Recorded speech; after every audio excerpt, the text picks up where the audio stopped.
올해 에코프로가 800% 넘게 급등하면서 황제주에 등극했습니다. 이로 인해 에코프로는 시장에서 투자자들의 가장 뜨거운 관심을 받는 종목 중 하나가 되었습니다. 그러나 투자자들은 에코프로의 상승에 웃음만 지을 수는 없다고 말하는데요. 바로 에코프로 그룹의 실적과 공매도 때문입니다. 지난 4월 5일 에코프로는 51만 5천 원으로 장을 마쳤습니다. 고작 3달 남짓한 시간에 2배 넘게 상승하며 7월 10일 장중 최고가인 100만 원까지 급등한 것입니다.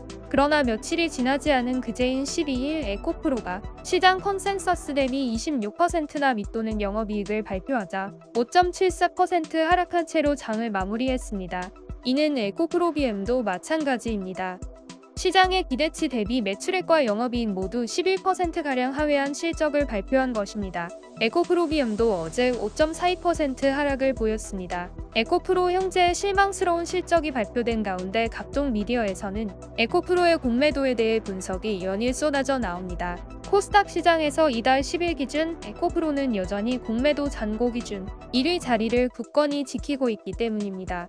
공매도에 대해 잔고가 줄어들었다. 외인들이 팔고 있다. 표 스퀴즈가 발생했다. 연일 각기 다른 분석이 쏟아져 나오고 있는 상황에서 한국거래소에서 확인해 볼 수 있는 에코프로의 공매도 수량은 7월 7일 129만 9,870주에서 7월 10일 142만 5,221주로 또다시 증가를 보였습니다. 공매도 포털 잔고 데이터에 따르면 10일 기준 골드만삭스, 메릴린치, 모건 스탠리, JP모건 등이 에코프로 공매도 잔고를 대량 보유 중입니다. 정확한 보유량은 알 수 없지만 개인 투자자들은 여전히 긴장을 놓을 수 없습니다. 그러나 에코프로의 공매도 잔고 수량이 최고점을 찍었던 올해 5월 30일과 비교하면 또 다른 분석이 나옵니다. 지난 5월 30일 기준 공매도 잔고량은 184만 7,518주였는데요. 이후 이달인 7월 7일에는 129만 9,870주까지 줄어든 것입니다. 약 1개월이 넘는 기간 동안 50만 주가 넘는 공매도 잔고 물량이 쏟아지면서 쇼커버링이 일어났다는 해석도 나옵니다.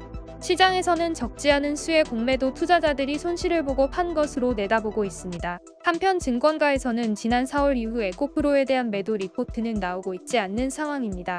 한 업계 전문가는 에코프로가 지주사라는 이유로 주가 분석과 함께 전망을 내어놓기가 어렵다며 주가가 과열된 양상이 있지만 애널리스트들의 리포트를 분석이 아닌 비판으로 비춰질 때가 있어서 선뜻 리포트를 발간하기엔 부담스러운 상황이다라고 밝혔습니다.